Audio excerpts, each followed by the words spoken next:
আৰু আমাৰ জীৱনৰ আমাৰ জাতীয় জীৱনৰ আটাইতকৈ ডাঙৰ যিটো ঘটনা আমাৰ জুবিনদাৰ মৃত্যু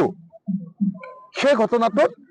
ঘটনাস্থলীলৈ এতিয়ালৈকে আইও যোৱা নাই CIও যোৱা নাই আৰু এতিয়ালৈকে ঘটনাস্থলীলৈ অভিযুক্তসকলক লৈ গৈ এতিয়ালৈকে তেওঁলোকক যিটো ক্ৰিমিনেল যিটো সিন সেই সিনটো ৰিক্ৰিয়েট কৰিবলৈ দিয়ে সেইটো কৰা নাই মই চাৰ্জশ্বিটখনৰ সেই বস্তুটোকে দেখুৱাই দিছিলোঁ যে চাওক আমি চাৰ্জশ্বিটখনত ক'তো তেনেকুৱা ধৰণৰ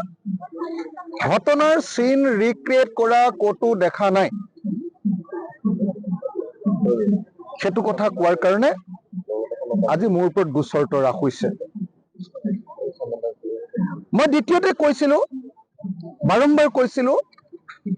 যে নগৈ গড়গাঁৱৰ বাতৰি দিলে কেতিয়াও এটা ক্ৰিমিনেল মাৰ্ডাৰ কেছৰ কেতিয়াও প্ৰকৃত দোষীয়ে শাস্তি ভোগ নকৰে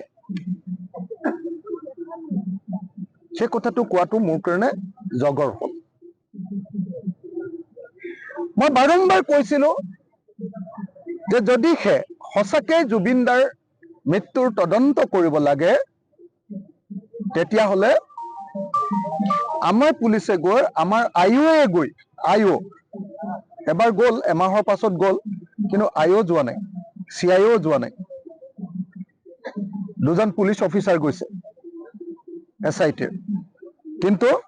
CIO বা আইও যোৱা নাই তেওঁলোকে গৈ সেই ঠাইৰ পৰা কি কৰিব লাগিছিলে ষ্টেটমেণ্ট সংগ্ৰহ কৰিব লাগিছিল সেইটো লিখি থোৱাই আছে আপোনালোকে বিদেশলৈ 112 নম্বৰ সেকশনৰ অধীনত BNSSৰ যদি কোৰ্টৰ জৰিয়তে এখন কাগজ পঠিয়ায় তেতিয়াহ'লে তেওঁলোকৰ পুলিচৰ সন্মুখত ছিংগাপুৰৰ পুলিচৰ সন্মুখত আমাৰ পুলিচে ষ্টেটমেণ্ট ল'ব পাৰে